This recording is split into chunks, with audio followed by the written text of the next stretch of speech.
Minnesota is known as the land of 10,000 lakes. It's also a major agriculture state.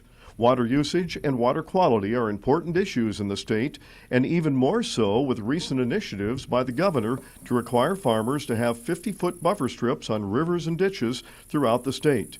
The requirements did have input from farm organizations, but there is still confusion as to the implementation and requirements. What we basically know is that this whole legislative process is going to put more focus on buffer strips, and I think the good part of it is, buffer strips are a valuable water resource protection tool, but they're not the only one. And so the good news about this legislation is that it will, I think, enable counties and landowners to go back and look and get buffers in those last places that need them. For farmers, meeting new requirements is not easy and can be confusing. Across the state, our water resources are very, very different, and it's not just soils, it's the landform and the shape, how much slope and how long the slopes are.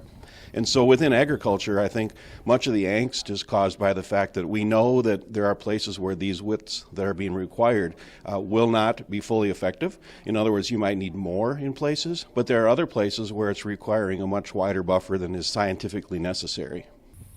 What is the ideal scenario to handle the issue? Formo explains. That landowners need to be watching for news from their county and then evaluating what it will require of them. Making new rules is easy. Implementing those rules can be difficult and costly for farmers. In a state where every river, stream, and body of water is different, and where every farm is also very different, having a cookie-cutter approach to something like buffer strips is something that many farmers wonder if the time is right. In a day and age with very tight margins on farms, farmers are saying, why now? This is Lynn Ketelsen reporting.